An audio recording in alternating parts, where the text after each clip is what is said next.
And this has completely changed, evolved over time to where they're becoming almost quite indistinguishable in terms of the interpretation of what Neanderthals were from modern man. Okay? So people have been, from my point of view, duped by the extrapolations, the interpretive retrodiction of Darwinists and evolutionists. And unless you take the concerted effort to try to, not operate under confirmation bias, that there's a difference between the extrapolation and the actual facts. Like when it comes to certain topographical or geological features of the Earth's surface, or the issue of the nature of the age of the Earth and the age of rocks based upon radiometric isotope dating. Here's something really simple. People will tell you, well, we know that these rocks are old because of radiometric isotope dating and the various similar and related dating methodologies. But you know what they didn't tell you? Okay? And the reason why they didn't tell you is not because they're trying to fool you. It's because it's an assumption that is trivial to them, right? They are presupposing from the get-go that the Earth is eons old, okay? And then proceeding to find certain isotopes in rocks and saying, oh, well, because this particular isotope and its atomic structure is what it is, and based upon what we know to be the half-life decay, they start extrapolating backwards. But you see, they're committing a form of circular reasoning. They're already presupposing that the Earth is eons old, okay? Right? And then proceeding to say, oh, well, this isotope is the decay byproduct of the parent element, and based upon the rate of half-life decay, this isotope is X number of years old, hundreds of thousands, millions of years old, and therefore this rock is, let's say, 1.5 billion years old. But this is all a form of circular reasoning. But the people are never told that, okay? Right. And also, I do have a question that is a little bit off the topic, but I have to ask this. When people tend to ask this question to me, I tend to say that I don't know the answer. The question is that in the Old Testament, the God we in the Old Testament we see more murder, rape, genocide, criminal punishment, and all. But all of a sudden, in the New Testament, it's all gone. So when atheists ask me that why all of a sudden God changes, and deep in my heart Wait a minute. Hold on a second. If you actually read the Old and New Testament, there's no incompatibility between the content of the Old and New Testament. So what are they even talking about? See, these are people who are not well read in the Bible. And in fact, most of these people, if you were to ask them what is the fifth book in the New Testament, they couldn't tell you. Okay? You understand? Yes, exactly. Okay? Now, the Old Testament deals with beginnings. The beginning of the creation of the world and the earth and the human race on this planet. And then it specifies God's certain dealings with certain individuals, and then we arrive at God's dealing with the nation of Israel. And these are, it's not limited this, but it's a historical recounting. When we come to the New Testament, what the New Testament is dealing with is with the person of Jesus Christ being the incarnation of God himself in a redemptive act, whereupon he dies on the cross and rises again from the dead as a way to resolve the conflict between God's justice and mercy so that God can be both just and merciful. And then the representatives of Jesus going out in the world and spreading this message, telling people that they need to repent, they need to turn to God to be saved from the predicament that they're under. nothing in the New Testament is inconsistent with the Old Testament, and vice versa. So when people say there's an inconsistency, it's usually a red flag of their ignorance. Okay. Right. Why do they want these? Yes, that makes sense. Now, if anyone else wants to come up, discuss atheism, discuss evolution, discuss So Bible. what's your stand about Jordan Peterson's take on God? He says that I act as if God exists, and I'm terrified he might. So, I like listening to Jordan Peterson because he's a smart guy. Okay, and I will continue to listen to him. I especially appreciate his breakdown and analysis of how people think who oppose him. And I think that he Sorry about the background. is moving so far in the right direction.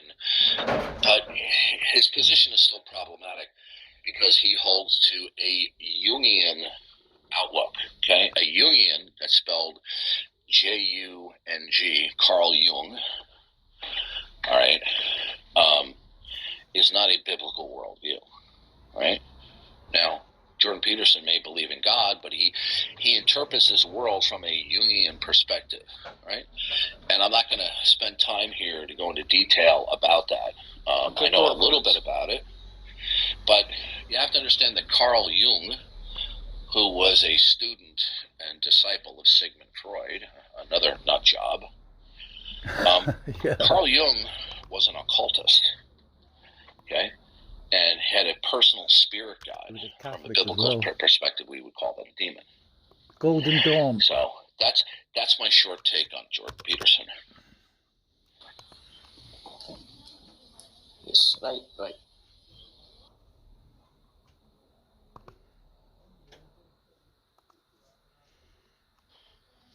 All right, so if we hear pauses in here, I'm just getting ready to run an errand. So it's not because I passed out or had a heart attack. But wouldn't the atheists and the unbelievers be in such a joyous state if that happened? Well, guess what? It's coming one of these days. All right. Okay, so if anyone else wants to come up, we got a lot of people here. Surely there must be some atheists and unbelievers in the audience who would like to disagree as to why atheism and unbelief in God is not self-defeating, which I will argue that it is. Okay?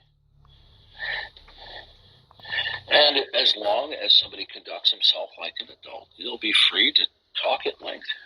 Right?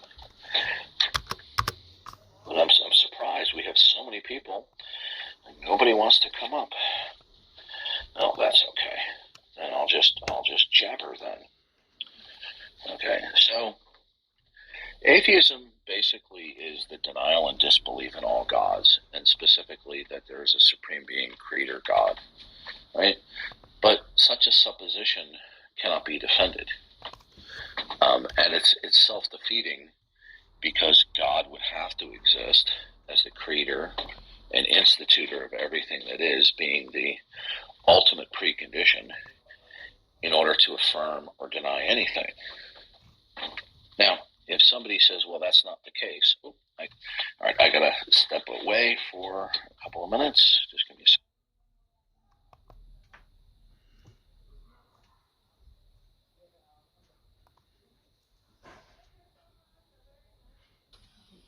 Darth, it's been a really wonderful time talking to you. I gained a lot of new knowledge, and I have DM'd you.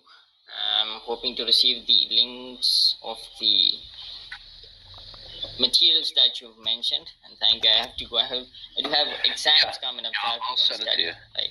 Yeah. Thank you. If I lag out, it's because I'm in the car. Okay. Hold on a second. Cool. Take your time. It's no problem. Okay. Goodbye. Thank you, everyone. And may God bless you all. Thank you.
hoping my cell connection is working now. Let's see.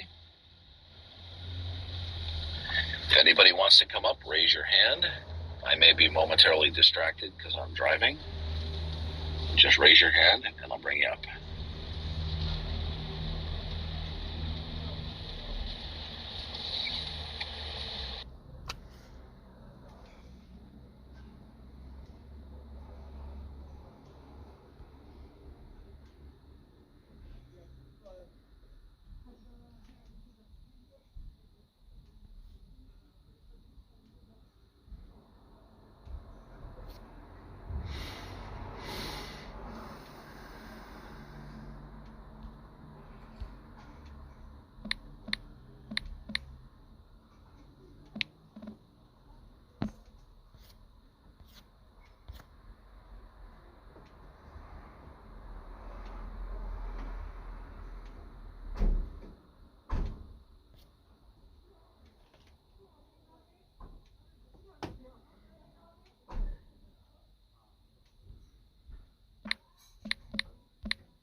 Okay, if anybody wants to come up, raise your hand and I'll bring you up.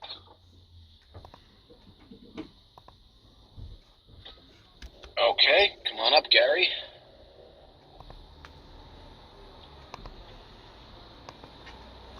All right, what would you like to say? I'm only coming up since nobody else is coming up. If you want to talk about other stuff, I'm not in the mood to argue atheism.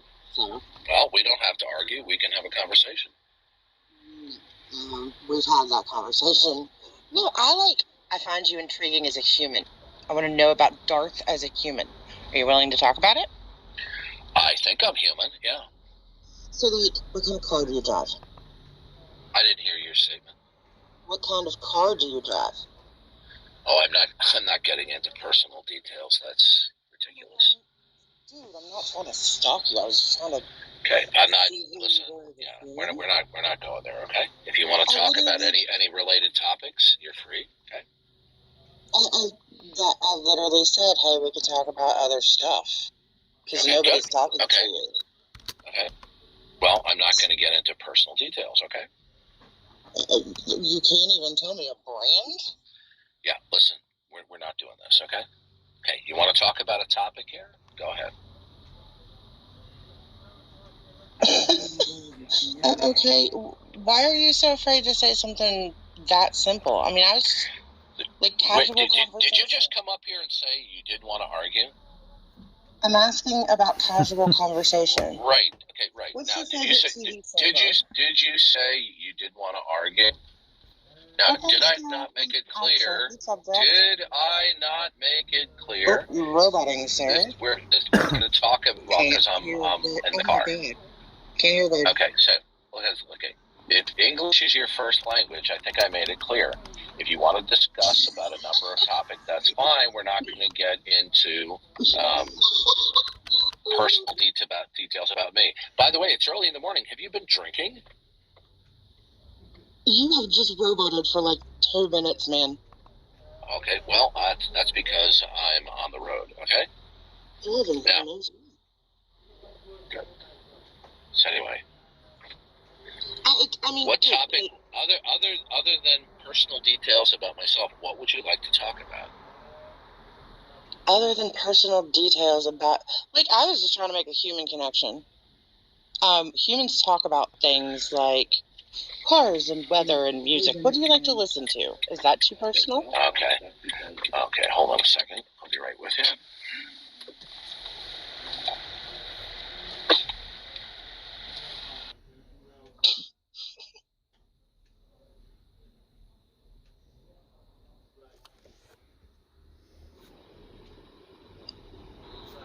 Okay, all right, I'm back. Okay, is English your first language? I think so. Okay. Now, what don't you get? Okay, one more time. If you'd like to discuss any of the topic of the room or something semi-related, that's fine.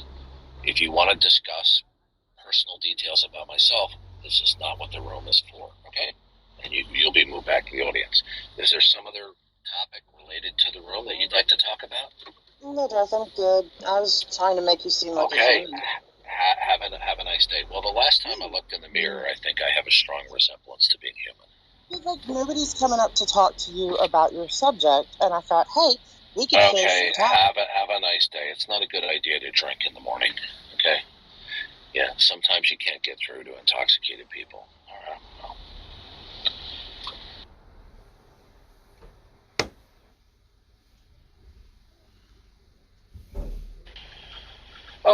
Okay, if anyone else wants to come up, raise your hand. I'll bring you up. I may be momentarily delayed looking at my screen because I don't want to get into an accident. Okay? No, you're not coming up, Brenda. You're a troll.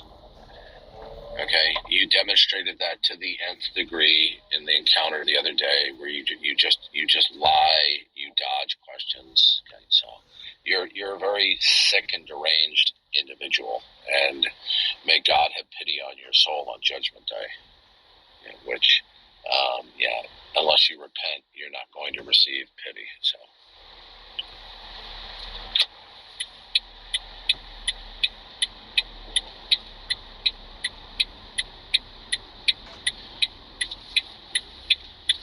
all right, just give me a second so that I can pull over, look at my screen,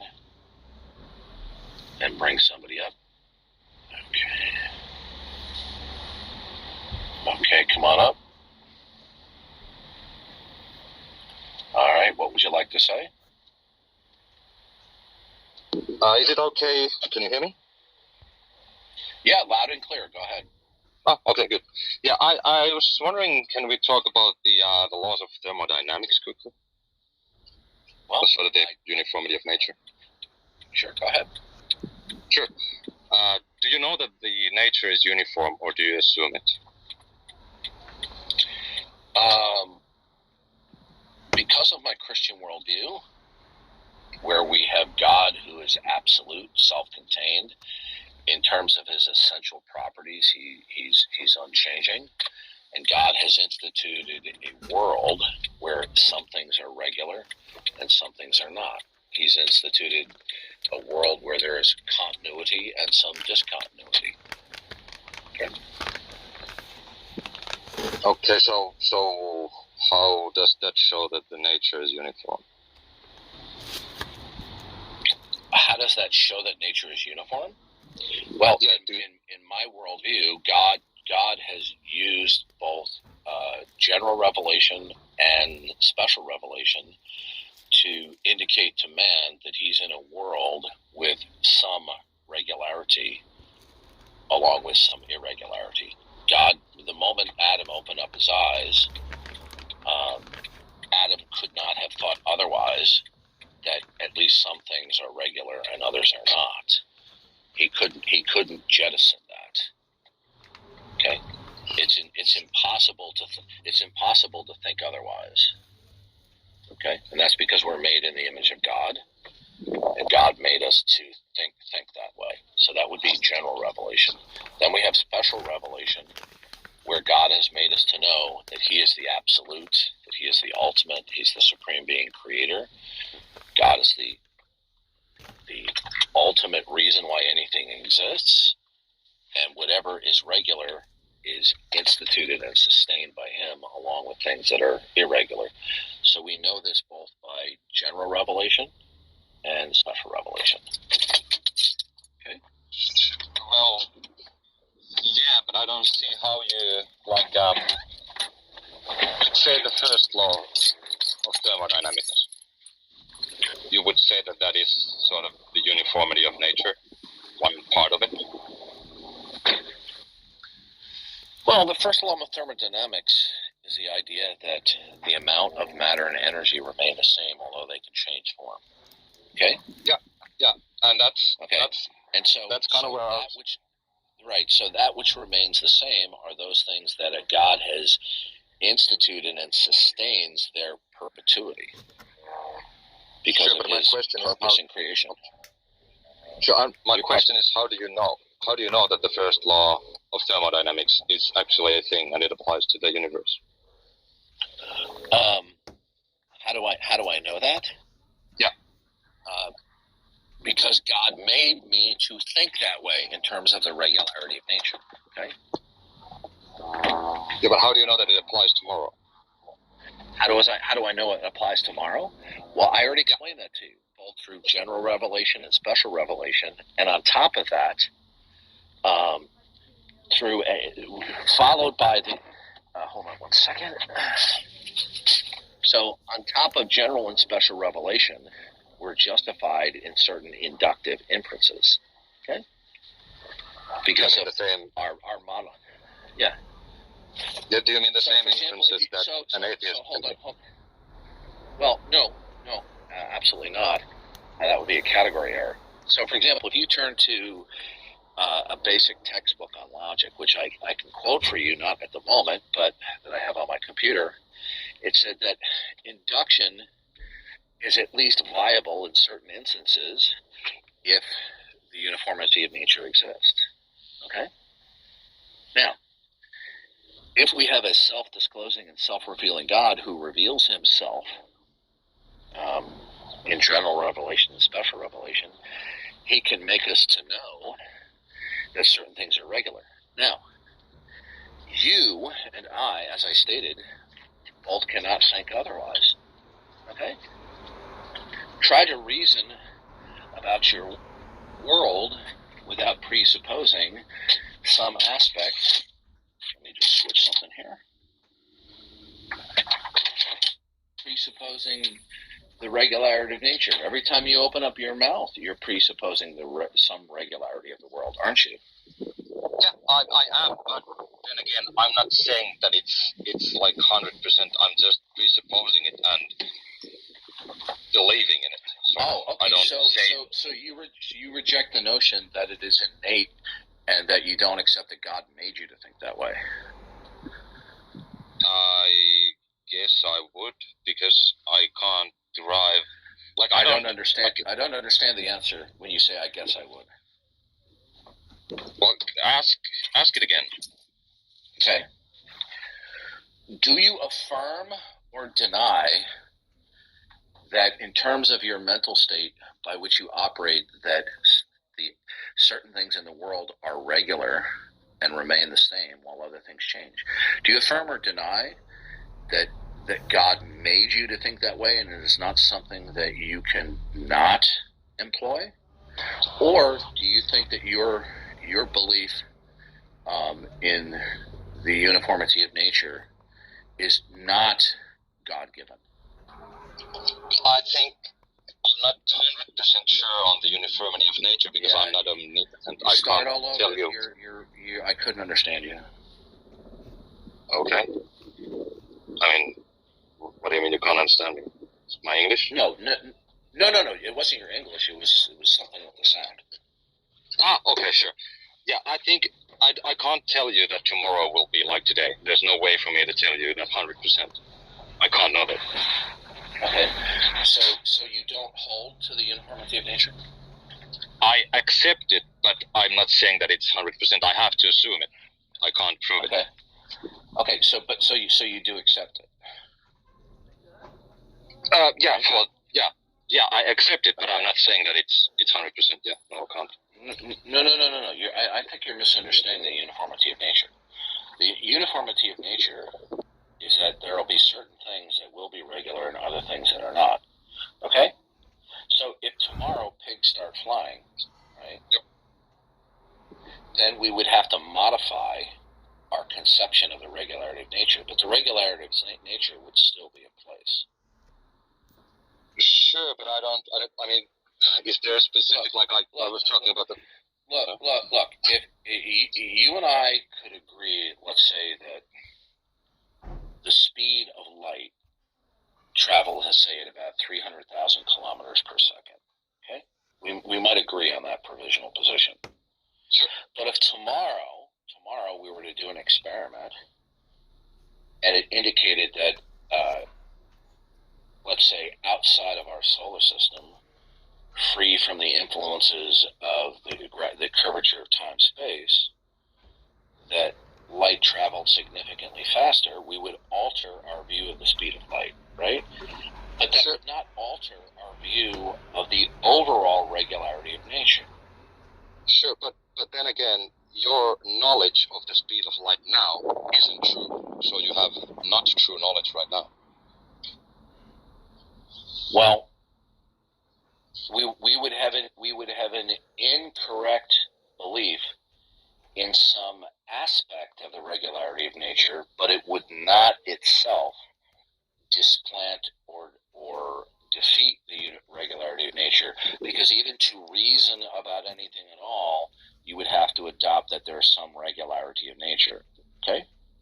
Yeah, I think you're confusing. I don't think you're understanding the difference between the basic regularity of nature and that certain things within the regularity of nature that would seem to be regular, we might have occurrences where they were irregular, but that irregularity itself would not displant or defeat the overall regularity of nature. Sure, but you said that there's regularity of nature, but can you give an example, like with the speed of light? You said that we can be wrong about the speed of light. So is there anything in nature that you can be sure of? The regularity of nature is an umbrella term. It is an overall generalization. It doesn't mean that a specific within the generalization could be moved out of that. But moving that out, like the speed of light, okay? If we move the speed of light, okay, that it moves at 300,000 kilometers per second, if that's the right, the speed, okay, that is currently held to, okay? Yeah. The fact that it would travel faster or lower in experimentation, the speed of light being found to be variable under certain circumstances itself would not defeat the overall regularity of nature. It would just mean that we would change our view as to the regularity of the speed of light. Sure, but then, okay? But it wouldn't take away the regularity of nature. Okay. Let me ask you what is question. regular? What is regular is that certain things stay the same. What things? And continue from the past into the present into the future. Which things are those? Do we know them? Okay. Any of them? Well, I would say that we believe that the universe, the cosmos, the sun, the moon, and the stars, atoms and electrons persist over time. Okay. Sure, but I can say that I can sort of come up with that without using a god. Oh, okay. Could you do so, please? To derive the first law of thermodynamics? Well, is this law self-contained, unconditionally non-derivative, and dependent? Very good question. I think no one knows.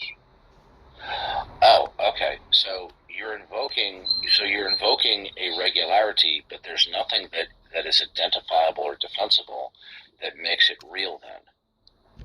So then you're invoking. So then, are you invoking that something is real without a reason? I mean, I don't get the question. I'm just asking, like, how can you know? You said that you. And by the way, it could be anything else for that matter. You could be saying the sky is blue. I could make it even simpler for you. Okay. The first law of thermodynamics would be a much more difficult case for you rather than saying the sky is blue. But either of those cases, you say that you could instantiate as actual intelligible without reference to the necessity of God. Is that your position? No, I'm asking you about the first law. Right. How can you substantiate it? Did you? How do I explained that to you. We do that through natural and special revelation. Do you recall that? Yeah, but how does that show it? I already explained to you that when it comes to the basic concept that of the regularity of nature, that certain things are regular and persist over time, and other things are irregular, is a part of our innate way of thinking because we're made in the image of God. So from a biblical perspective, when Adam opened up his eyes, he could not have thought otherwise. So that is general revelation. Okay? Yeah, but then we have special... No, go ahead. Listen. I don't mind if you interrupt. I only get agitated and indignant when it's clear to me that somebody is being a troll, that they're trying to be bickering, but you're not. So if you want to interrupt me at any time, so far I'm good with that. Okay? Yeah, sure. And there's still time for me to become one, so it's all good. Well, so far so good. So I mean, you were interjecting there, so go ahead. I'm fine with that. Yeah. I think you said that you can derive the first law of thermodynamics from special or general revelation, and I think that scientists did it through heat engines. So I'm wondering, like, how can you come up with it different than scientists? No. Well, the first law and the second law is based upon, at least from a scientific perspective, induction. Would you agree with that? Yeah. Okay, and that's just a way of saying our uniform experience. Okay. Sure. Now, that is one. But you see, do you know in science? Have you ever heard of the problem of induction? I'm not sure. I think if you elaborate, I remember. One would have to presuppose the regularity of nature in order to practice induction. Are you aware of that? No. I think you have to make some assumptions. Yes. Okay. Or although I don't disagree with the word assumption, sometimes it comes with baggage. Sure. I would say that we adopt that a certain state of affairs is the case. Okay. For whatever reason, identified or not. And I think that's the case. So in the first law. If I were to read to you, okay, and I can right now I'm not in front of my computer. If I get on my computer, I can pull up one of my logic textbooks, and I can give you a quote from a non-Christian source where they were saying is you must adopt in one's thinking the regularity of nature in order for induction to be potentially viable. Okay? So when you say that we arrive at the regularity of nature through induction, you have the cart before the horse. But I think that's one would have to already believe that it is the case that the world around us operates with some regularity in order to invoke inductive practices. Inductive practices would be meaningless if one didn't already adopt by belief that the world around us is in some way regular. Okay? Yeah, I think we both have that issue. Right. So when scientists come in and they study the world, they're already operating under the paradigm of the regularity of nature. From that paradigm, through induction of their uniform experience, that in their uniform experience, without exception, it seems to be that matter and energy are constant but change form. Okay? Yeah, but I think, and then they are extrapolating backwards that this is a facet of the regularity of nature. It is not that the first law of thermodynamics ultimately and fundamentally grounds the uniformity of nature. The first law and the second law of thermodynamics are facets of the regularity of nature. Okay? And the first and second law of thermodynamics pertains to a specific system. Okay? If you Google the first law of thermodynamics, what you will find out is that it is in reference to a system. Yeah, an isolated system, yes. Right. And that system would be one where there's the uniformity of nature. So every scientist presupposes certain fundamental parameters, and when I say presuppose, I don't mean irrationally or whatever. There are transcendental. No, it's even more than that. Okay, it is transcendental reasoning. Okay, that without which you couldn't reason. So transcendental reasoning would be like, if X is the case. Now, people use transcendental reasoning all the time. They're just simply not aware of it. Okay? There are many cognitive processes that we employ we're just not aware of in terms of specificity. Like I could go through a logic textbook, go through rules of inference, things like that with somebody, and the person go, "Oh yeah, of course, yeah, that's what I do." Okay. Sure, but I think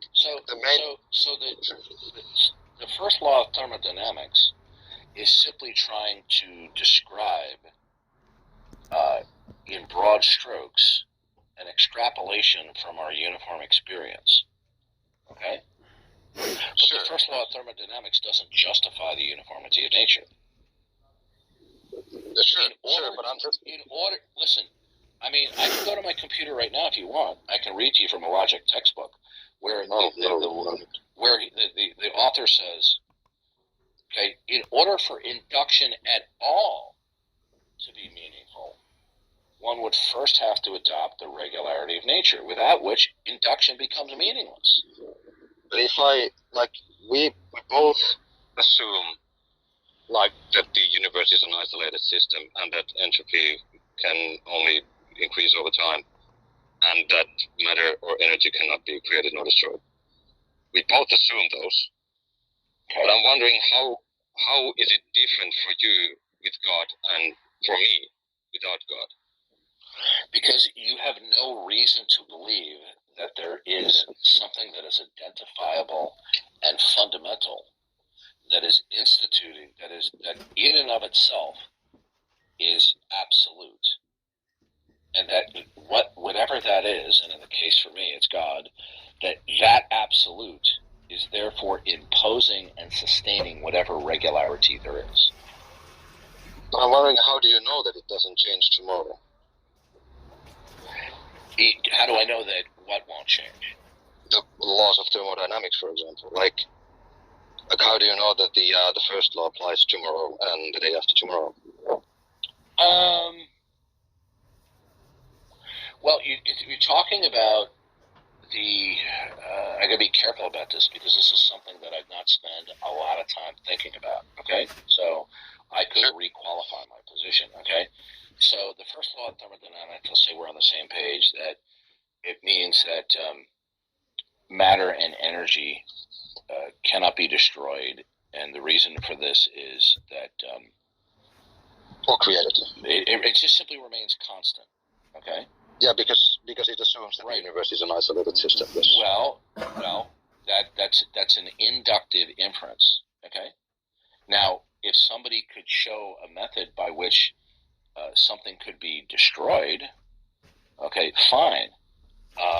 But since the Bible says that God upholds all things by the power of His will, in order for the most elementary particulars of existence to go out of existence, a human being would have to abrogate the will of God, wouldn't they?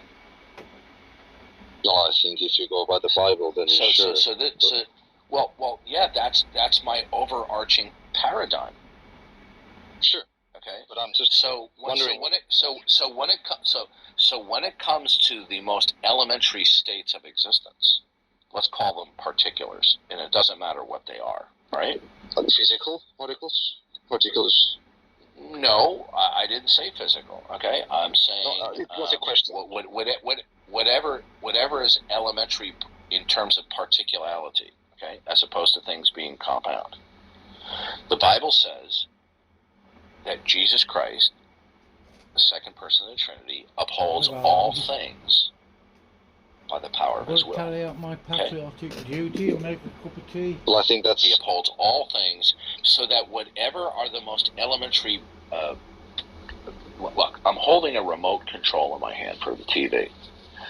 Whatever are the most elementary particulars of this, the reason why I know that they will not be created or destroyed, okay, in a particular time span, is because they are being upheld by the general purposes of creation and redemptive history by the will of Jesus Christ, the second person of the Trinity.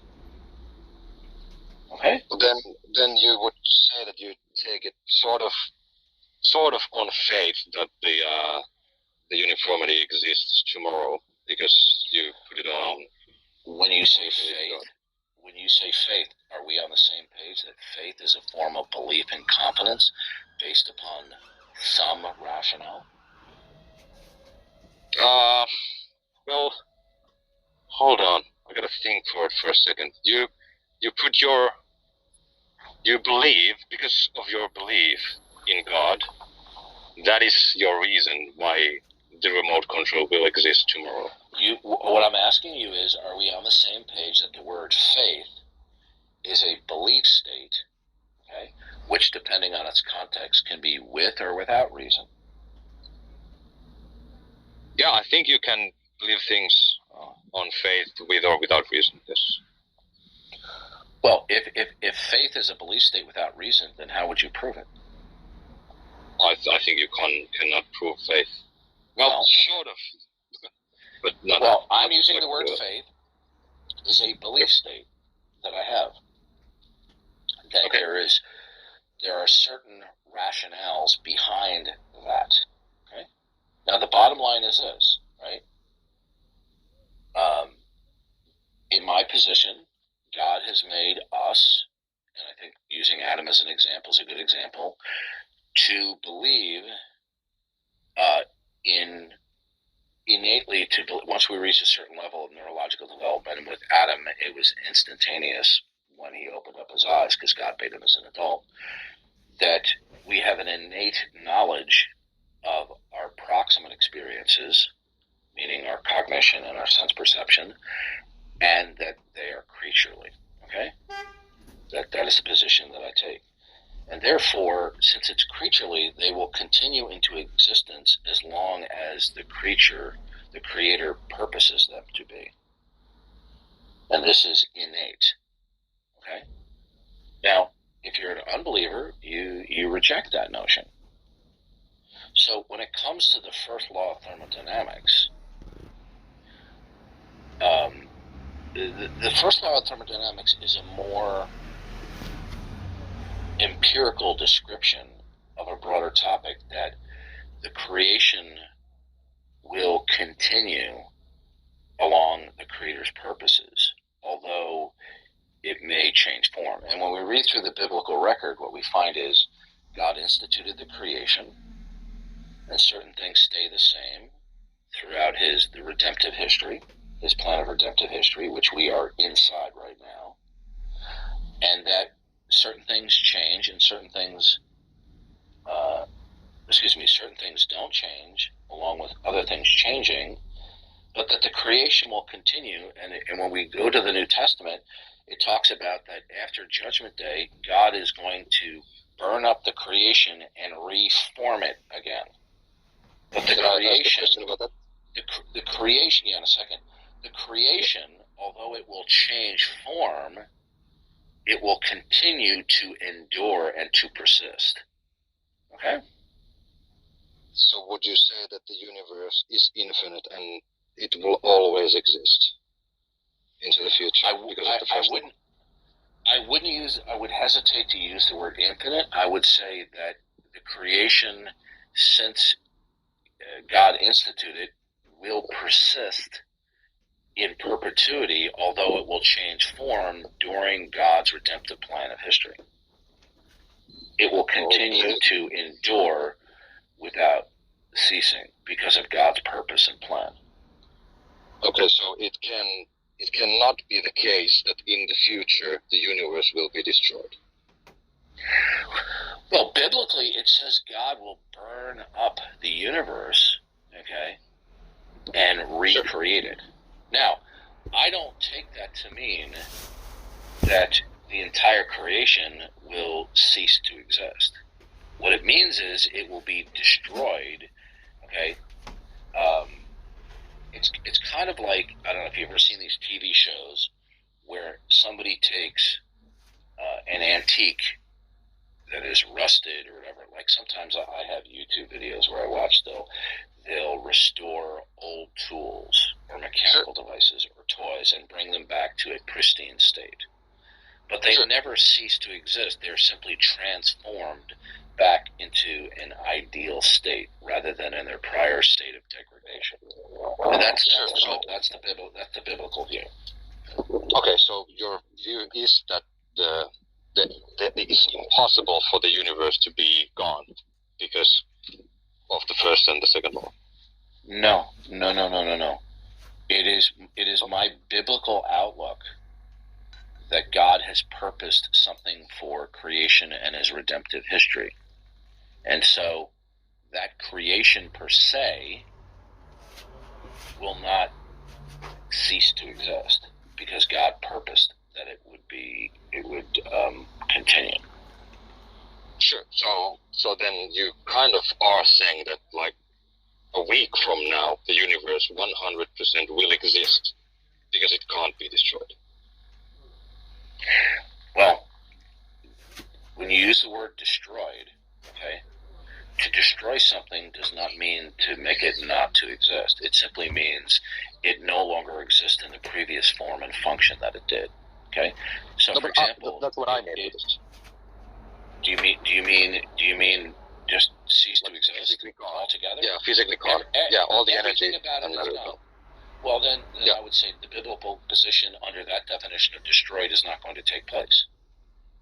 Yeah, so you are saying destruction. Well. So, for example, have you seen the videos of Russian tanks being hit by missiles, and then they blow up? Not in this current war, but I've seen videos of tanks exploding. Yeah, so in current videos where they have drones firing advanced tank-killing weapons, the tanks get hit, they're penetrated by a weapon, and then everything inside, because of the ammunition, it explodes, and the tank is destroyed. The tank doesn't cease to exist, it simply changes form. Sure, yeah. The word destruction, depending on how one is using it, either means that something changes form from its previous function, but it still exists. When I said that you said that the universe is not destroyed in weeks, I meant like gone. Okay, what would be better for us is for you to say cease to exist, because when I use the word destroy, it doesn't mean that something ceased to exist. Sure. Okay. The biblical position is that God will continue throughout eternity to sustain the creation, although from its inception and in perpetuity it will change form according to God's general purposes. So if someone was to create or destroy matter or energy, it would disprove the God, because you now use the God to prove that it actually is the case?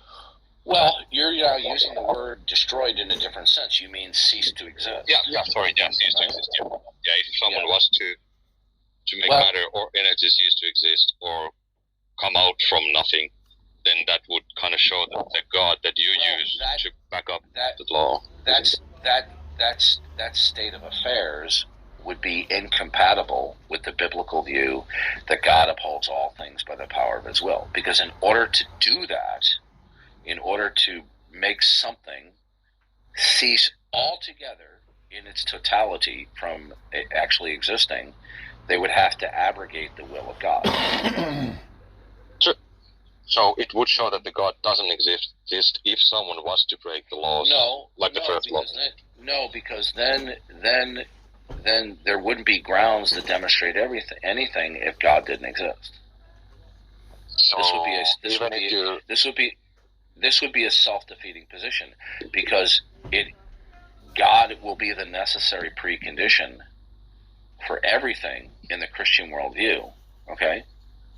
And that if somebody, look, in order to show that anything is the case, you're going to have some fundamental reference point, okay? So whatever one's ultimate commitment is, one's ultimate transcendental, there couldn't be any state of affairs or observation that itself would falsify the ultimate grounds for everything existing. Okay, so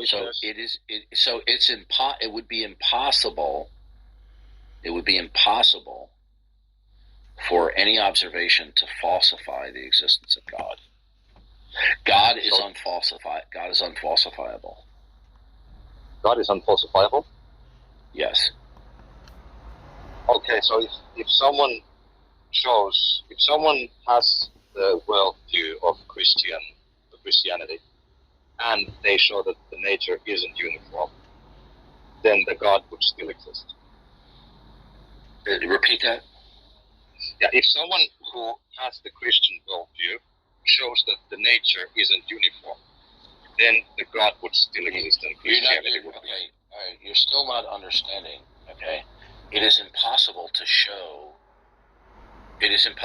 demonstrate that the uniformity of nature is not true, because the uniformity of nature would have to be true in order for anything to be demonstrable. I think what you're confusing is that certain things that are deemed to be regular, if they are shown not to be regular, that itself is a falsification of the uniformity of nature, which it is not. So if tomorrow we find that light travels faster than 300,000 kilometers per second, right? In certain situations, that in and of itself would not be a defeater for the uniformity of nature. What it would be a defeater for is the regularity of the speed of light.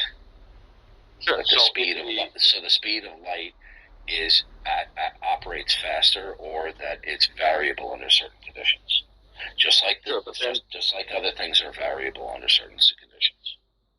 Okay, well then I guess you can't say that if pigs fly tomorrow, that would also be just a regular thing. If pigs were to fly tomorrow, okay, that would not destroy the regularity of nature. It would just simply mean our understanding of certain specifics within the regularity of nature would have to be modified. I mean, well, okay. Listen, we've already shown. It's already been shown in certain rare instances that pigs can and do fly. I was once on an airplane on a 747, and sure. Rosie O'Donnell was in the first class section. So, in certain instances, pigs fly. Sure, but I mean, if everything how do you know that the nature is uniform if everything can be different than it is now and it's still uniform? No, some things can be different. But what can't be? Okay. Is there something that can't be? The general regularity, okay? The general regularity, although certain things that we deem to be regular in the overall general regularity we could change our view on, like the speed of light, okay? Is there any way to identify any of these regularities that can't change? Well, we can through an inductive process come up with certain occurrences that we think may mitigate against prior beliefs, but you have to understand that these beliefs are provisional in nature, okay? Sure. And all empirical findings are provisional in nature from an empirical point of view. Are you aware of that? Sure. Yeah. Okay. So the point is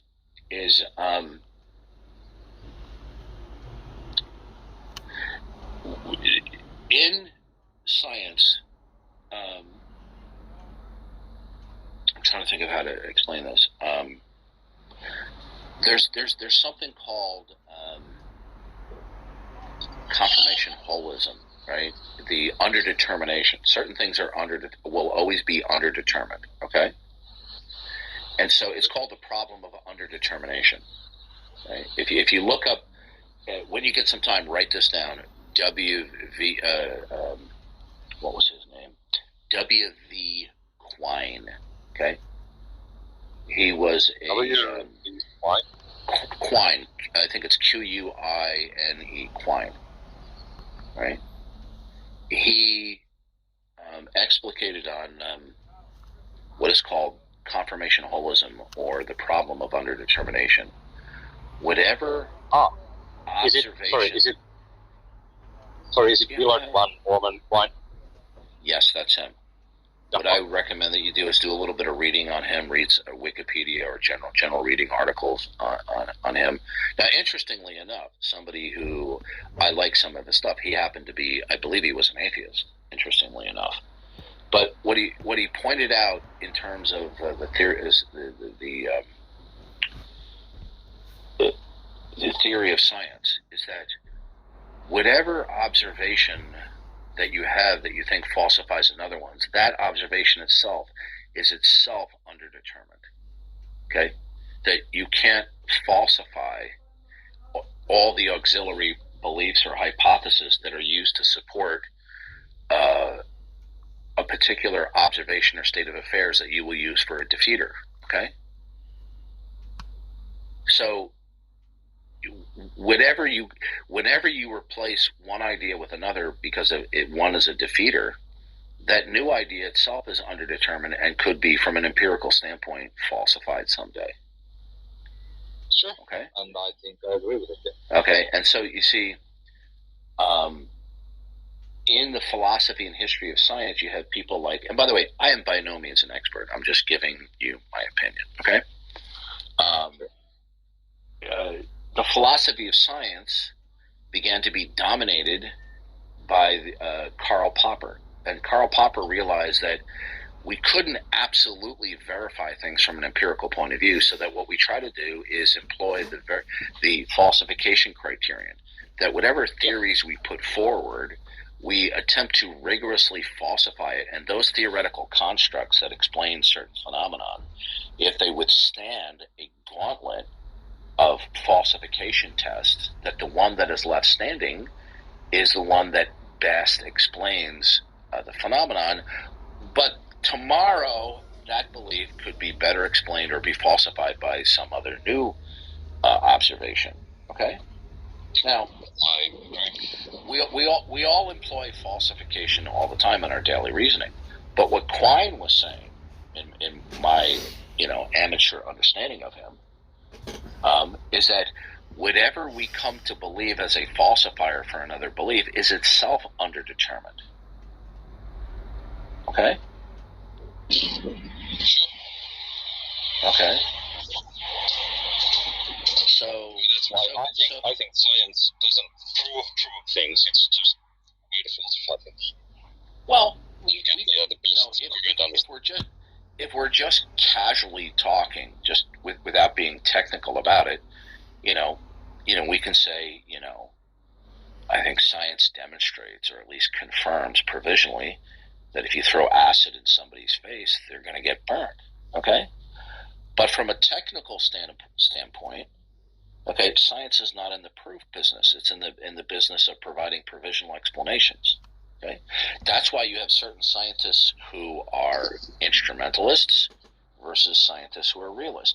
Instrumentalists believe that these theories, as long as they provide us with utility or predictive success, it doesn't matter whether they're true or not.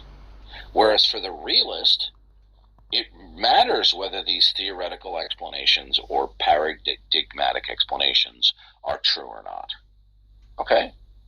So I think what we should do is we should get back to the original topic about the issue of God and the uniformity of nature. The uniformity of nature is you are operating from it. I am operating from it. I operate under it under several different reasons, and so do you. But our reasons are not the same. But under your worldview, under your non-Christian worldview, you have no actual final metaphysical reason to instantiate the actuality of the uniformity of nature. I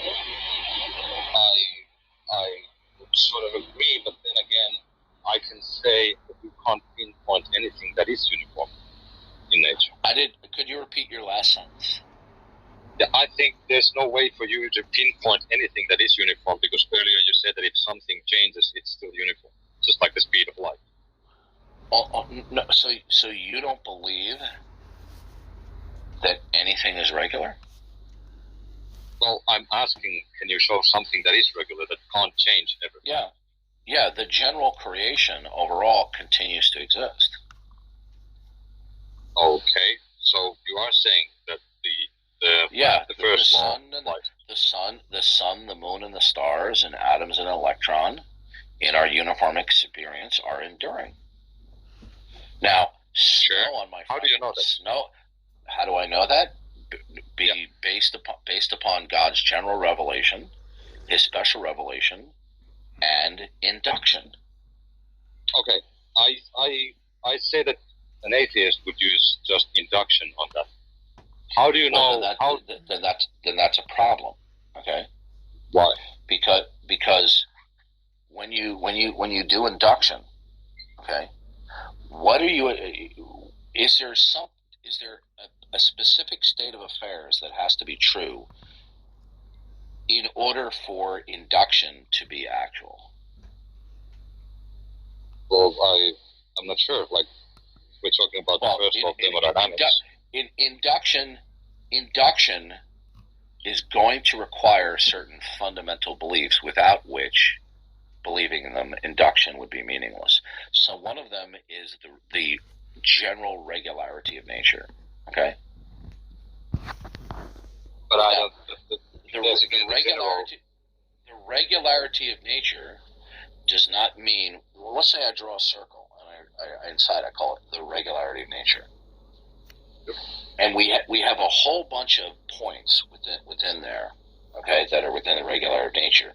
The fact that we may move one or more points outside the circle of the regularity of nature from regularity to irregularity will not destroy the regularity of nature. Like I said, if pigs started flying tomorrow, that's not going to destroy the regularity of nature. It would simply mean that we would have to alter our understanding of gravity and aerodynamics.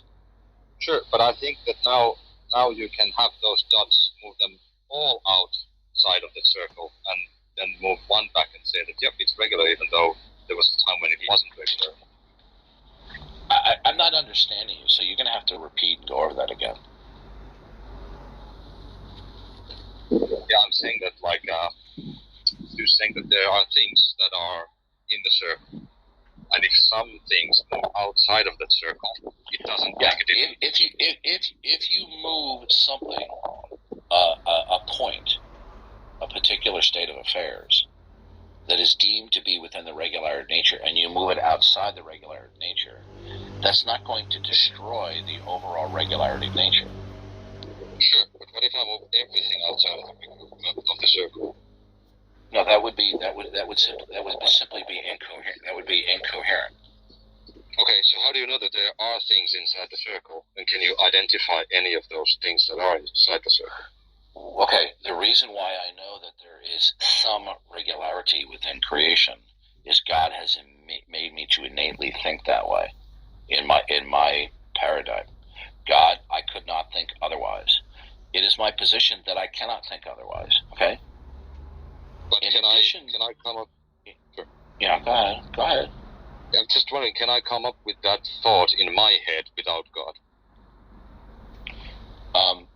You would have no fundamental metaphysical background information to affirm or deny anything. Sure, but can I still come up with a thought of that? The thought itself, invoking a proposition, would be rendered unintelligible because there's no fundamental metaphysical background information or reference for what that is. But not by me, though. No, it's my fault. Listen, okay. what you are saying is that you can invoke the actuality and the intelligibility of a particular fact without referencing the necessity of, without referencing explicitly or implicitly the necessity of God. Is that your position? I guess so. Like if I come up with a thought. Okay. Well, then here's the problem. Okay. We have two models of reality. One, which would be the position that I take, which is called the creator-creature or creature distinction. And by creature, I'm just simply talking about all of creation that God made. It can be rocks, it can be trees, it can be rabbits, okay? It's called the creator-creature distinction.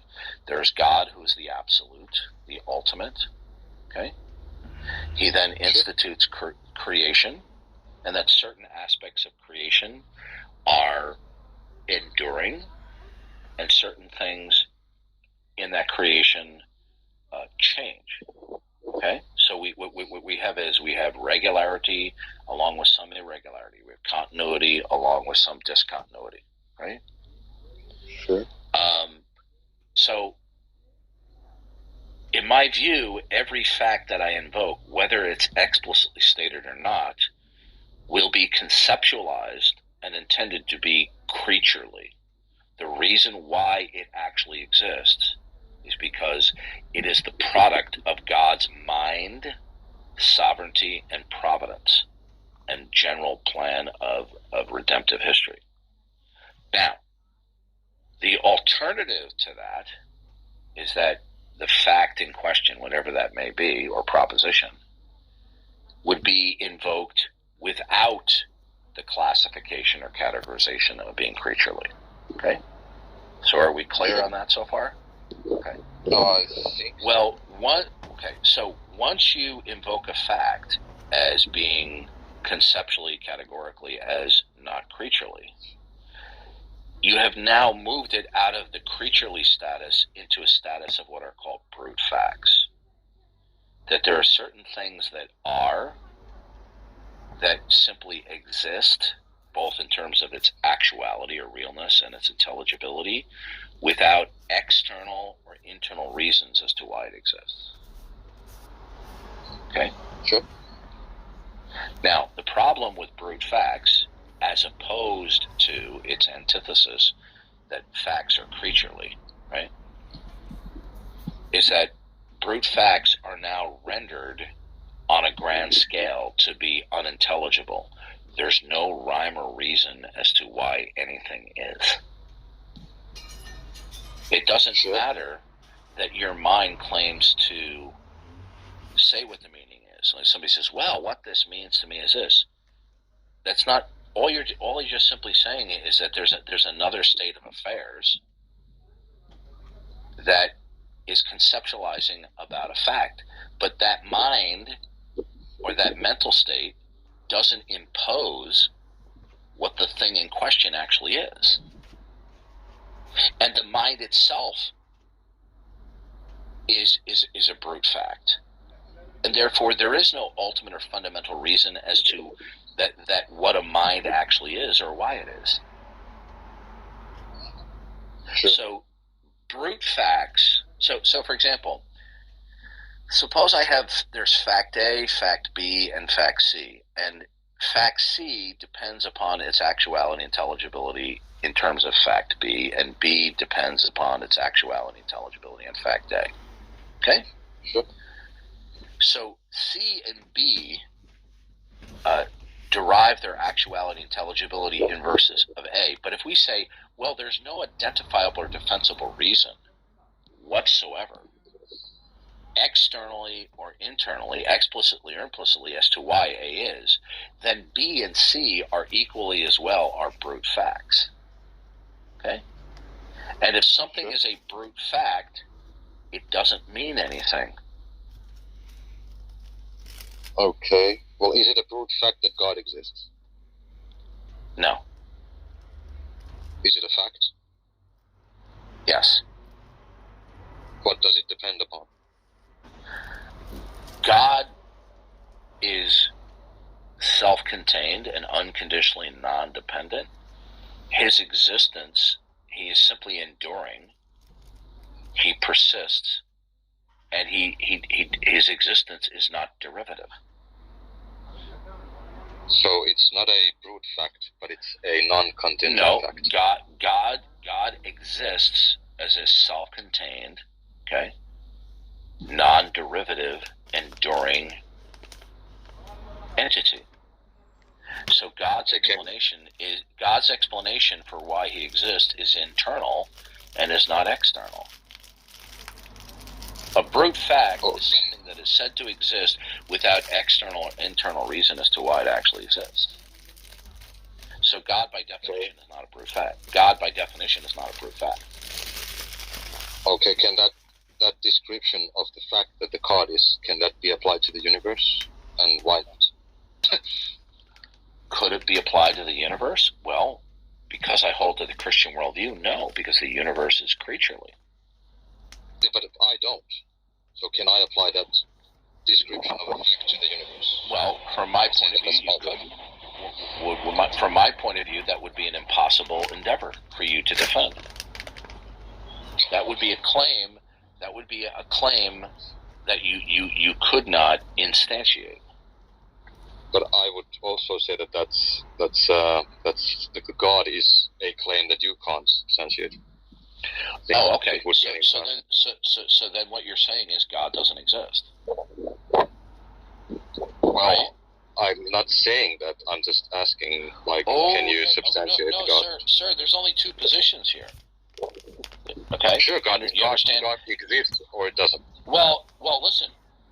If you don't accept what comes out of my mouth about that God exists and how we know that he exists, whether you open up your mouth, your mental reaction, whether it's verbalized or not, will either be an explicit or an implicit de facto denial. Are you aware of that? Yes. Okay, good. So when you respond in that way, I say, good, defend that. Yeah, and I would just say that, yeah, things just exist and there's no reason. Good. And where did you get that from? From induction. Just see that things exist. No, well, I'm going to be nice here because you've been great here the whole time. You and I told you that I have time. No, you and I don't agree on a whole lot of stuff, but I really appreciate the attitude that you're coming with here. See, this is what we want for these conversations. I deal with trolls day in and day out, and in spite of the fact that you're disagreeing with me, we're getting along fine because you're not being a jerk. I'm not being a jerk to you, right? Conversations with you are rare. I mean, I don't get people who approach this in the adult manner that you did. So, I'll use the word kudos, but it's probably not a word in English. I would just say, praises to you. I mean, you have a good attitude. So, you won't be able to unpack and defend what you're asserting in your not God frame of reference. You're not going to be able to do it. Good, do it. Yeah, everything, the universe is what exists, and that's all we have. Okay. I mean, is that a universal declaration? That the universe exists? No. You said all that exists is the universe. That's a universal declaration. Is it universal? Yeah, it's inductive, because that's all we observe. Right. Okay. Great. Okay, good. Now, so have you observed everything that exists? No one has. So you are making a universal claim based upon only an infinitesimal small encountering of a subset of what does exist. Yeah, I think that's what you do too with the uniformity of nature. Well, it doesn't matter at this juncture what you think I did. Oh, sure. Okay. What matters is that you're making a universal claim. Okay. Yep. That the only things that can and do do exist are the cosmos in a not God world, okay? That the cosmos is all that there is, okay? Now, that's my belief, yes. Okay, well, you cannot instantiate that via induction. Why? It's are you omniscient? No. Then how did you conclude that all particulars, whatever they may be in the set of all real things, exist with independence from God? How did you make that determination? I didn't make that determination. I said everything that exists in the cosmos. No, you said everything. The only things that exist are is the cosmos of the universe, right? Sure. Yeah. Okay. How did you determine that? Because I just used induction. Induction can't get you to that. Why? Because you're not omniscient. Okay. So if I'm not omniscient, then I can't know what exists ultimately.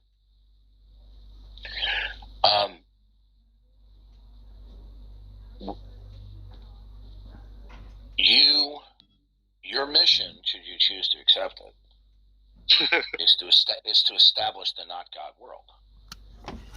Sure. And when you say all that exists is the cosmos is just simply a restatement of the not God world.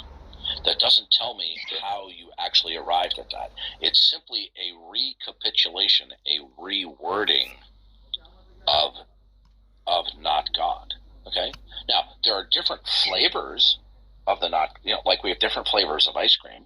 There are different flavors of the not God world, but you're just simply restating the not God world, but you're not telling me how you determined that.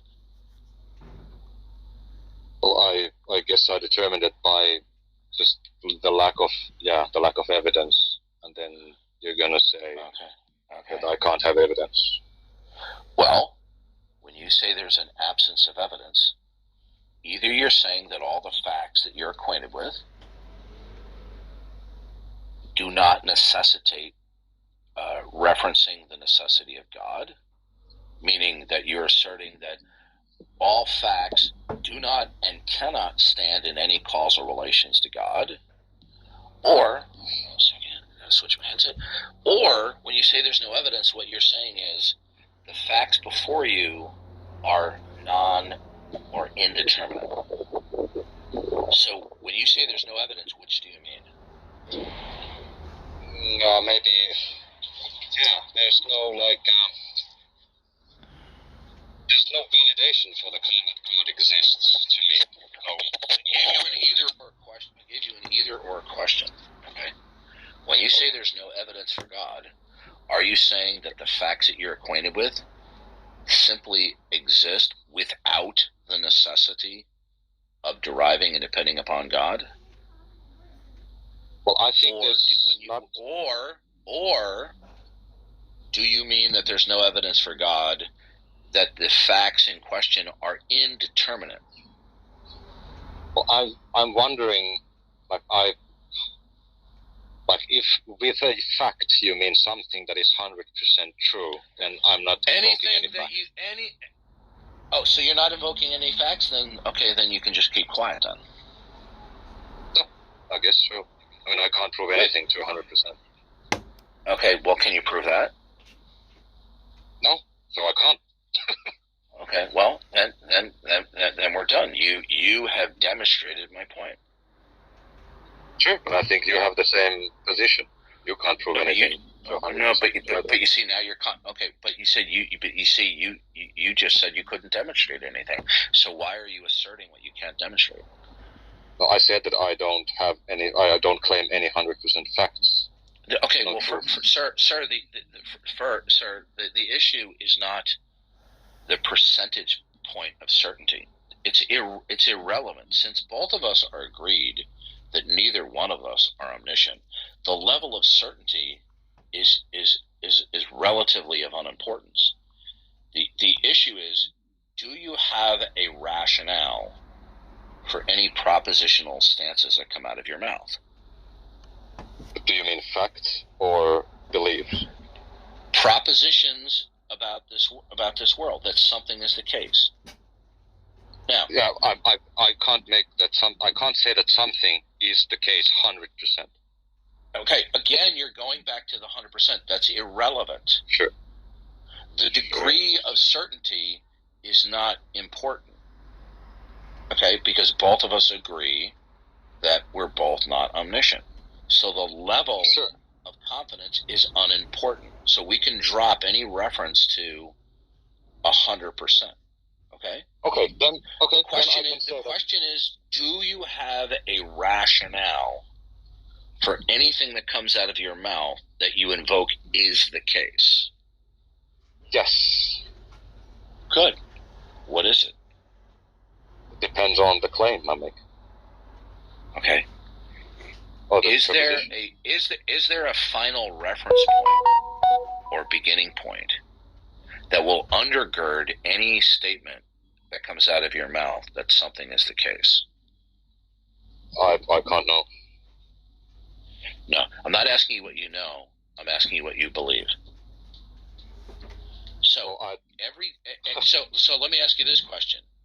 So whatever comes out of your mouth where you state that something is the case, does it terminate or begin, if you will, in I don't know? I think everything will terminate into I don't know. Good. Then everything you assert to me, is based upon I don't know. Sure.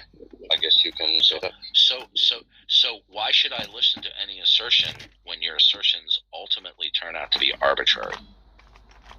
That's the case with you too, to me. Is that an arbitrary assertion? Well, is that? I'm asking you. When you say that I am under... Hold on a second. Yeah, I'll be glad to answer any of your questions. You've been hitting me with a lot of questions. Now, when you assert my condition, does that ultimately terminate or begin in I don't know? It will terminate into I don't know. Okay, so when you assert what my condition is, it's based upon you're saying I don't know? Yes, and vice versa. So then your accusation against me, your declaration of what my condition is arbitrary then, isn't it? Yep, just like yours to me. Is that an arbitrary statement? Yes. Okay. According to why should I listen to your arbitrary claims? I mean, that's the question that I can ask you too. We're in the same position. Okay. Well, but okay, that's another arbitrary claim. Why should so since you're being arbitrary, can I be arbitrary? Sure, I know you are. Okay. Well, I could just simply say to you, God exists, because Why? I say so. Why? Well, it's just I'm just going to be arbitrary. He just does. It's arbitrary. Well, that's right? what you do. Isn't that what you do? You say that God exists just because he exists. No, that's not my position. I'm being facetious with you. Sure, but hold on a second. If arbitrariness is acceptable to you as the starting point, okay? Then if you deem that I'm being arbitrary, then you have no reason to object, do you? Sure, and vice versa. I mean, good. Then everything you say is wrong, because right now the sky, I'm looking at the sky and the sky is blue, so you're wrong. Okay, and because Muslims are correct, then blimps are red. And what you just said is false because there are rocks on the side of the road. Yeah, it's where. But do you see the quagmire that you have just fallen into? No, but I think you're in it too. Okay, is that an arbitrary statement? Is that an arbitrary statement? No, but because I can ask you why indefinitely. You're not getting. Listen to me. You're like somebody who goes to a doctor and the doctor does a battery of blood tests, right, and medical tests, and he informs the patient, "I'm sorry to inform you that you have diabetes." Okay. And the person argues with the doctor that they have diabetes when the tests have been done and they've been repeated. Okay? The bottom line is you have now admitted that everything that comes out of your mouth is arbitrary, right? Sure, and you have admitted that too. Now, if somebody is arbitrary in everything they say, is that not irrational? Sorry, can you repeat that? If somebody is arbitrary in terms of everything that they invoke, is that not to be deemed to be irrational? I don't think it's If everything that comes out of somebody's mouth is categorized as arbitrary, I wouldn't categorize everything that I say arbitrary. Well, you've now contradicted yourself. Yeah, like, Is I'm everything at work now. okay? Is there anything that you can affirm to me right now in your not God world where there is a final reference point that it is the case? Final reference point? You mean you're asking why? Or Since God is not your final reference point, right? So if I say to you the sky is blue, in my worldview, God is going to be the final reference point as to my stipulating the sky is blue. Okay? but Now, I can ask you why. Do you have a final reference point for why No, I have anything to is stop. the case? I have to stop What's that? at assuming. I have to stop at assuming things. Okay. So then everything you say upon scrutiny turns out to be arbitrary then. Well, I don't know if you say so, but you stop assuming that No, there's well, see, every time I'm talking about your position, you switch to mine. No, Now, I what accept it. I'm asking you is, do you have a final reference point that anything is the case? No, I can sort of prove to you that I'm at work now, but No. Listen to the question. Do you have an ultimate reference point that anything is the case? well, I could go with the laws of logic being. Okay. Or The laws of logic do not stand in causal relations. Okay. Do you have a final reference? Do you have a final reference point that anything is the case?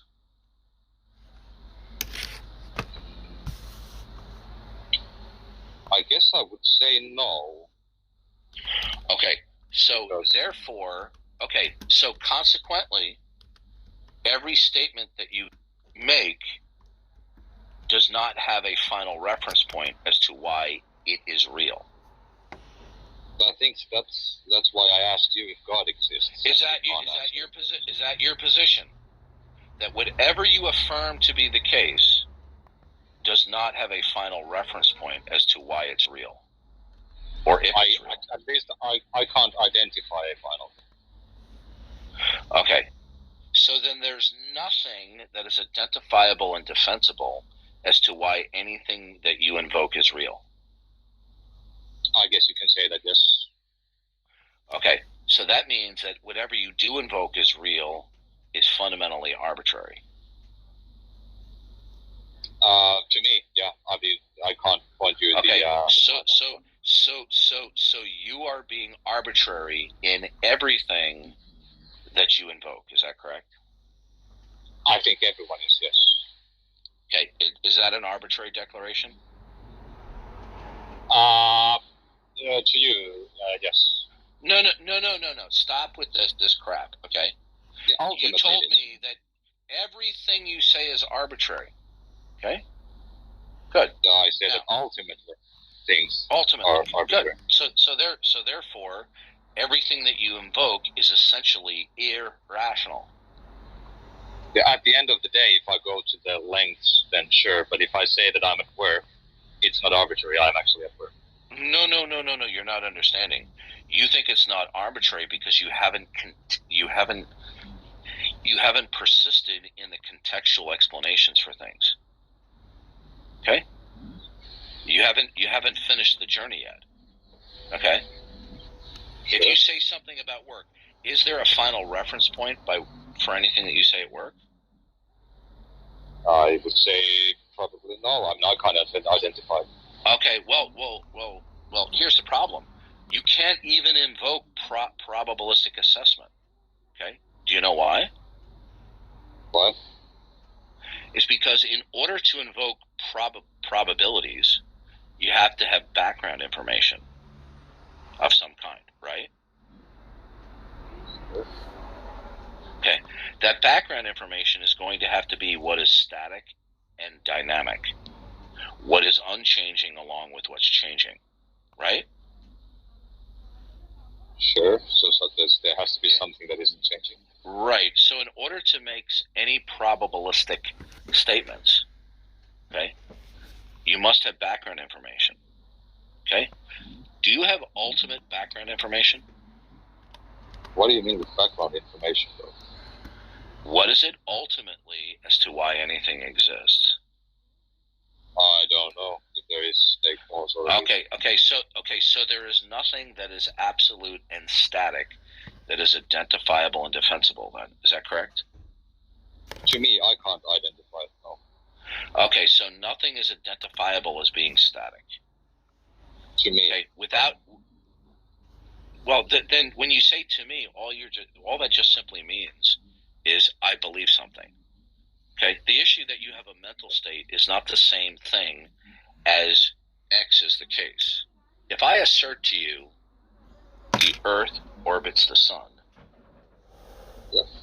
yeah, that's a mental state that I have, but that mental state is also propositional. When you say, well, that's my belief, you're not just simply just saying is, I have an idea in my head. Okay? So the bottom line here is this. Everything that you affirm has no final reference point, does it?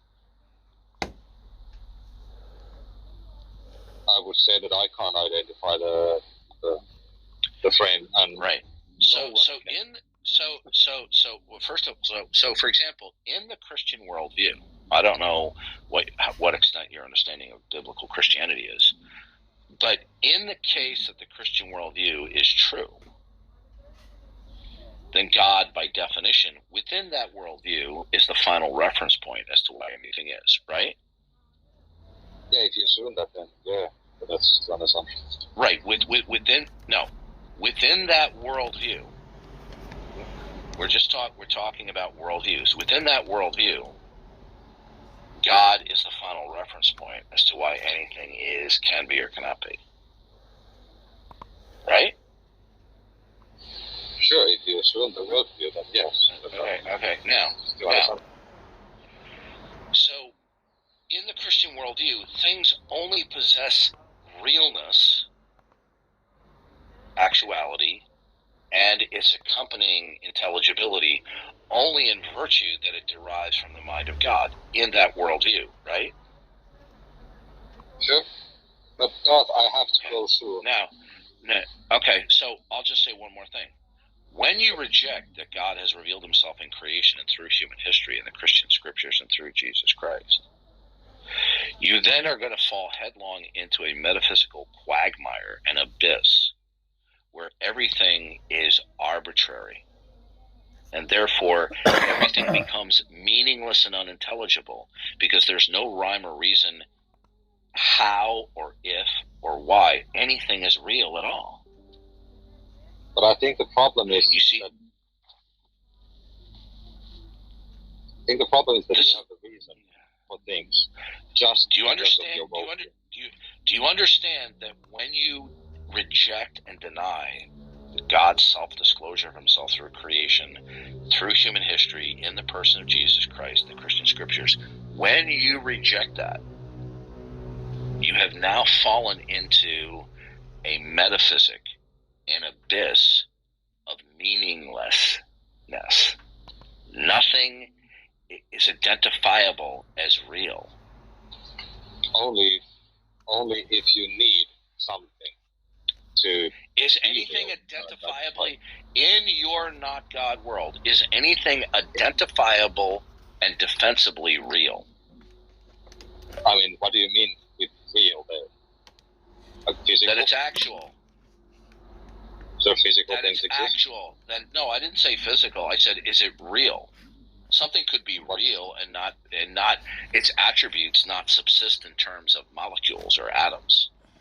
Okay? Sure. Is So what do you anything mean? real? Is anything real? What do you mean with the word real? That it's actual. What actual That it like is the existence? case. Yeah, see, now you're playing a little game. If I ask you, is the Eiffel Tower real? Would you say to me, what do you mean by real? No, because it is physical, so it is real. It exists. Okay. So What that is it? real. What is it? Okay, what is it that makes anything real? No, if it exists, then it's real. No, you're not understanding. Okay. I guess What not. makes it real? What makes it real? Existence, I would say. No. No. Is it real in and of itself, or is there something independent of itself that imposes and sustains its realness? I think that's. I don't know what you mean with that. I want to know fundamentally what makes anything real and actual. I think existence to me. No, that's okay. See, existence is not a predicate. Okay, do you understand what I just said to you? I guess no. It's pretty good. Okay, existence is not something that exists in and of itself. Okay, you have to identify that which exists. That's about the same as saying, well, reality is what makes it real. That doesn't answer the question. Sure, Okay? but I would say that things that are Is real. the Eiffel Tower eternal and without beginning? So the matter is, yes, that makes up the Eiffel Tower. Okay. Oh, okay. So now we're getting somewhere. Okay. Okay. When you assert that matter is eternal, is that an arbitrary statement? It's a statement based on assumptions about nature. Is it arbitrary? In which way? In the way that I can't back it up to the. Do you have a final reference point to state that matter and energy are eternal? No one has. Just final. Okay, so then when you say matter and energy are eternal, you're just being arbitrary then. Yeah, this is just an assumption. It's arbitrary then. I guess. So when I ask you what makes anything real, you just give me an arbitrary answer. So what if I said to you, what makes the Eiffel Tower real are ice cream cones in California? I would say no, because you have no way to connect those two. Well, wait a minute. Well, I'm being arbitrary. So what? You accept arbitrariness. Did you do it too? You assume that there's a God. Is that arbitrary? We're both arbitrary, so. So when I say to you that I invoke the existence of God by virtue that He has revealed Himself in and through every facet of creation through natural revelation, okay? You deem that that's arbitrary, right? Yeah, that's an assumption. Yeah. Okay, to measure up to the fact that it is representative of the characteristic styles of John Wayne when he signed things. Okay, all right. So, but then there was this second person who then said they were an atheist, right? They just said they think that God doesn't exist. So then you told them that. So what do you do in such a case if the person doesn't stay in the middle, but then just says, "Well, I'm an atheist"? Well, my position is that the atheist position itself is self-defeating, as per the title of the room. God would have to exist in order for there to be a world where any affirmation or denial could go on, because you're going to need a final reference point, right? And so without a final reference point, the atheist is not in a position to affirm or deny anything, and by that I mean to sustain that affirmation or denial. So it's going to turn out that their affirmations or denials are fundamentally and ultimately arbitrary. And as we saw with the last gentleman, he admitted that. Okay? Okay. But the thing is, the atheist might not agree with you that God is the final stopping point. Okay, okay, so that's a counterclaim then, right? Yes. I think Okay. if both people agree that God is the final stopping point, then then the atheist would be wrong. I think the atheist is probably an atheist because he doesn't believe that No. God is this Atheism is the position that there are no gods. But such an affirmation is self-defeating, because God would have to exist as the ultimate, the absolute, the ground of all being, in order for there to be affirmations and denials, and by that I mean that they are sustainable. If somebody says, if somebody doesn't accept that, okay, and they go, what's the argument for that? Okay, it's very simple. Either propositions are going to be accepted on arbitrary grounds or not arbitrary grounds. And if they're not on arbitrary grounds, there's going to have to be a final reference point. If somebody doesn't accept that there has to be a final reference point, then explain to me how something is real and intelligible without there being a final reference point. And at this point, in these kinds of, let me finish. And at this point in the conversation, usually what we get from the opposing side is bickering. They're not interested in a true adult interaction. Look, the last guy who was here, we had a significant adult interaction in spite of the fact that we vigorously disagreed. Okay? And he finally had to come to the point, and he acknowledged, and everybody heard him say, that everything he believes and says fundamentally is arbitrary. Okay? Game over. He demonstrated my point. Oh yeah, I think he went too far. Saying, some things are not supportive. Some things we believe may not be supportable, but it doesn't have to say that everything without acknowledging God as the creator, as the final reference point, then there will be no identifiable and defensible reference point. Now, if somebody wants to if they say, well, what's the argument for that? I'll say, well, to the impossibility of the contrary. Okay, and that's just not a glib, response.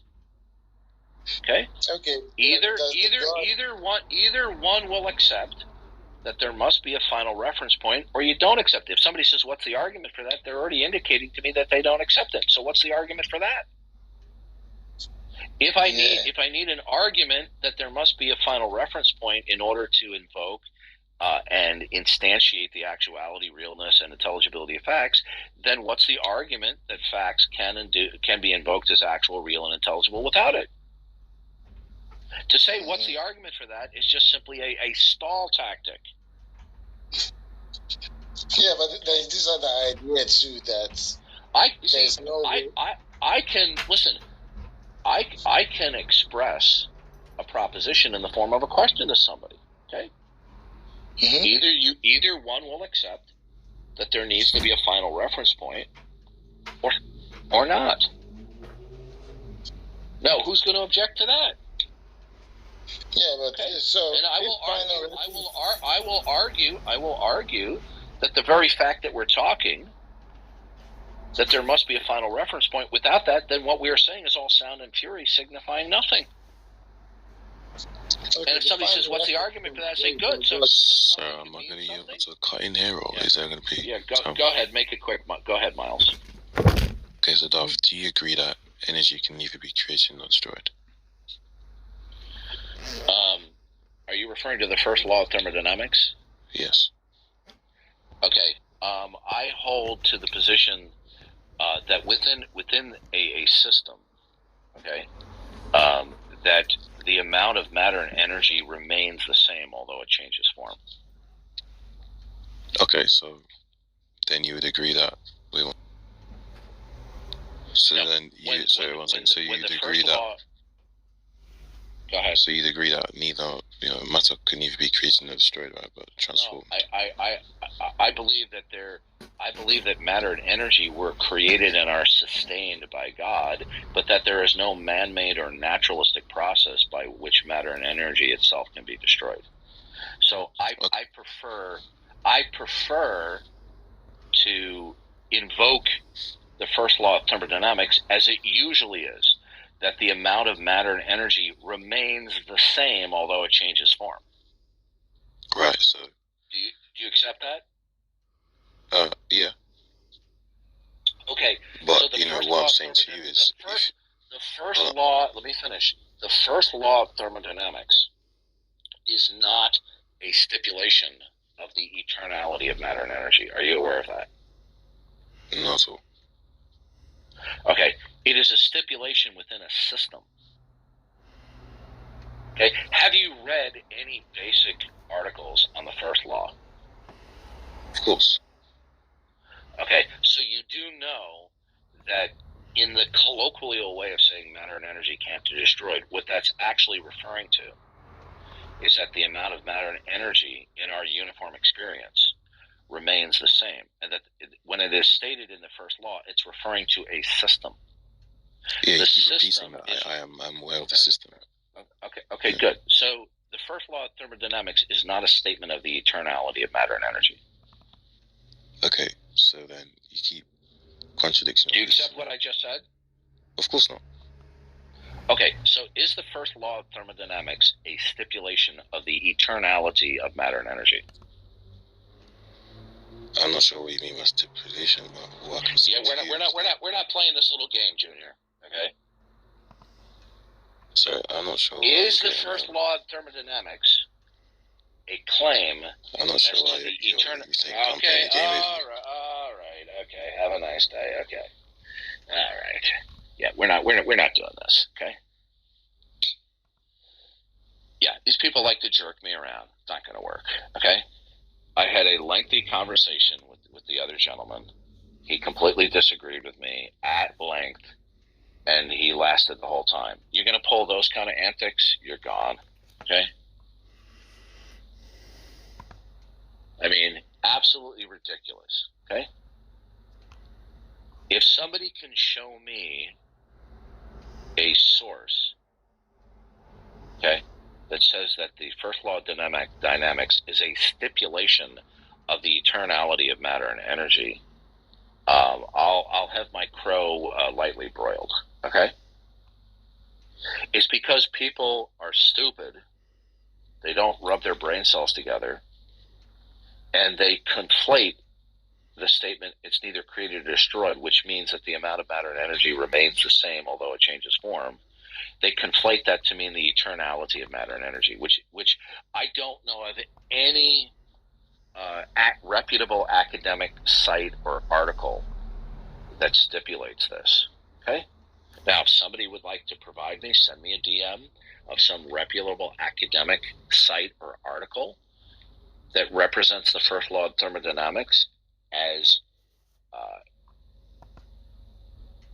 stipulating that the first law is a statement of the eternality of matter and energy, I will acquiesce, but I will still disagree that that's the case. But I don't know of any site. Okay, so you get these dunderheads who aren't really well read in even basic articles of the first law, and they make these stupid statements. So he wanted to resort to a little bickering there. We're not doing that little game. All right. Anyway, Face of Yah, you're there. Yeah, I'm not really used to the app, but yep, I'm there. Okay, that's okay. So you're a moderator here. It works very much similar. Okay. You can invite people up on stage. You just press their icon, and we'll say invite to speak. Okay. And if they're being problematic, you can click on their icon again, and you can move them back to the audience, or you can remove them altogether from the room. Okay. So please do not. Well, you can invite up Miles because I have to make some phone calls. Mm-hmm. Is that the guy you just spoke to? Yeah, he wants to come up again, but as far as I'm concerned, he's not coming up right now as long as I'm here. Once I'm gone, you want to bring him up, Sure. that's fine. But when he's going to play this little bickering game... Yeah, go ahead. Yeah, I was going to say, do you know can you get this app to go on speakerphone? Because like Discord, I can put it on speakerphone on this. I don't seem to be able to do that. You should be able to do that on a current smartphone. Okay, yeah. I mean, I just can't see I suppose I'm just not used to it, you know. Well, it should be working. It should be working through your speakers, unless you have it routed through, earpiece. I mean, it's coming out of like my, very small. Like you have to hold the headset by your ear, whereas normally I would have it just on a speakerphone, so I can just relax. Okay, do me a favor, okay? Mm-hmm. Hold on a second here. Mm-hmm. There is a sound adjustment thing. I'm trying to figure out how to do this. Okay, in the upper right-hand corner, there is an ellipsis of 3 dots. Do you see that? Let me have a look.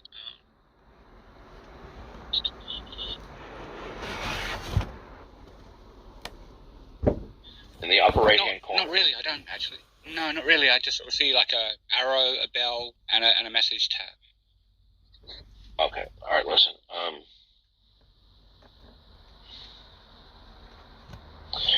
Okay. Do you see my icon?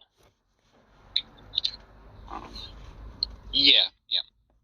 Okay. Above that, does it say agnosticism?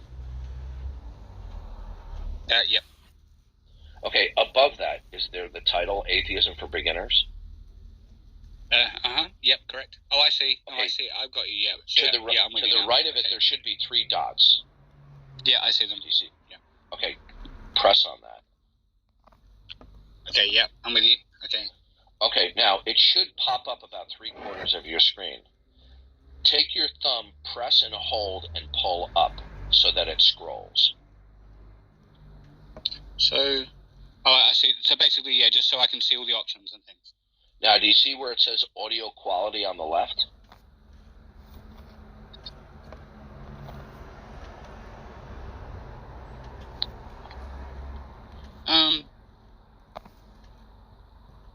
At the moment, Okay. I don't know. Okay, at the top, does it say room details?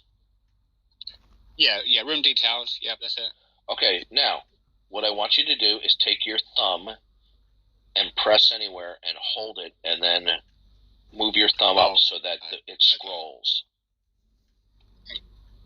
Okay?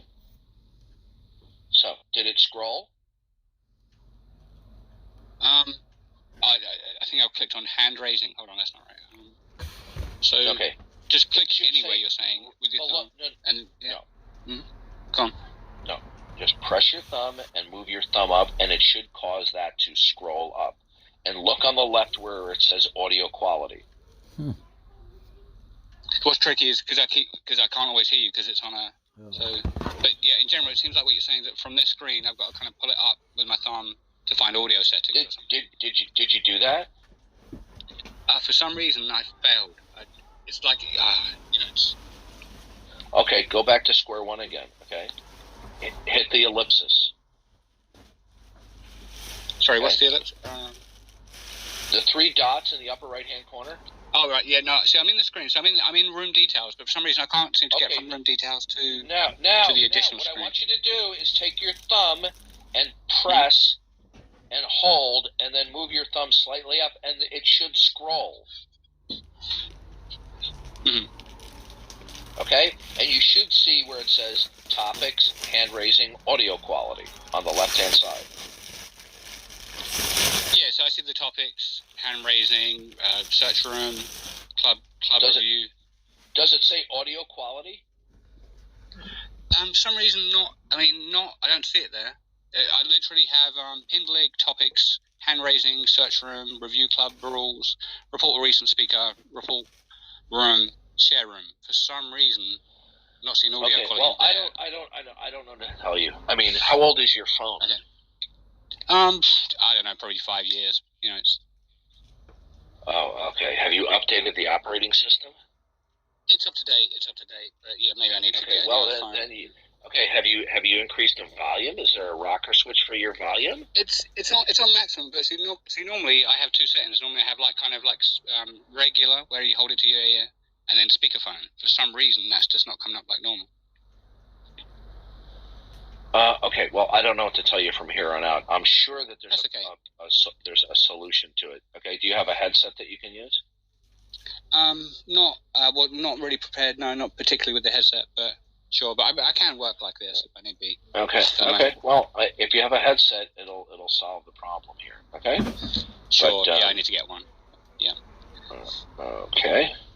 All right. I got to make some phone calls, so I'm going to leave you in charge. Okay. And, okay. Yeah. Thank you for that. Yeah. Okay. And you usually, you have a good head for, moderating things like that.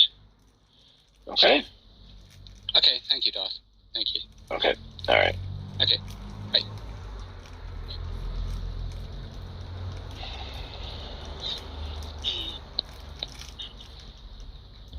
So, does anyone want to come up? Is there any atheists that can defend? Oh, I see. Okay.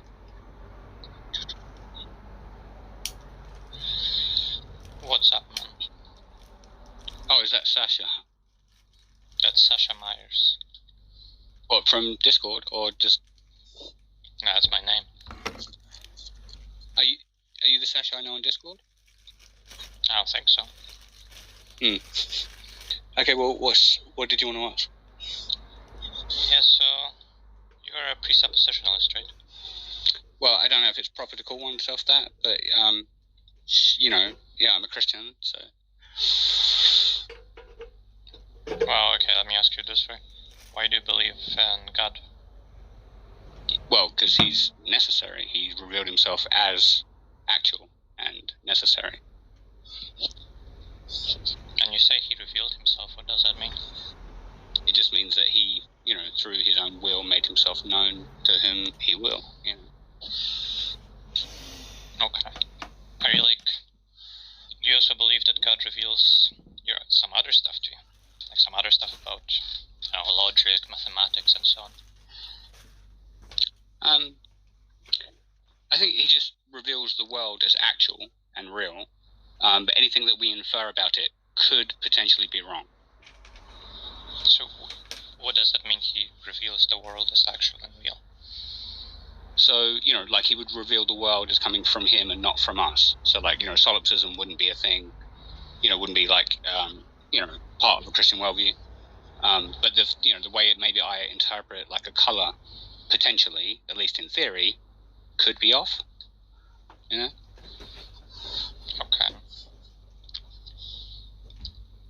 So, does it make some difference to experience?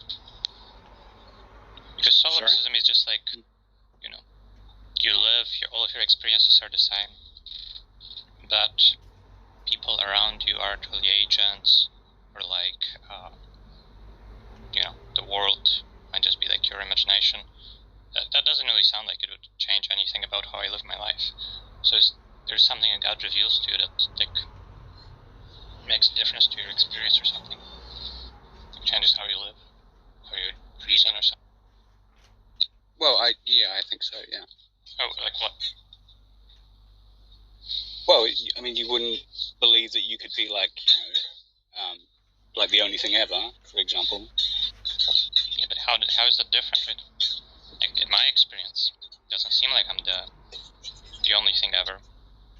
Yeah, but you believe you might be. Yeah, it might be. I don't really care, as long as my experience remains as it is. Yeah, but that experience, that's consistent, isn't it, with you being the only thing? Sure, but what difference does that make? Well, you're not the only thing. You're living in a delusion, I don't actually affirm that I'm the only thing. I'm just saying it might be the case. That's what I mean, yeah, but you affirm that you might be living in a delusion, Sure, I might be living in a delusion. What's the issue with that if it doesn't really change anything about my life? It just means that everything you believe could be false. It means you can't know anything to be true.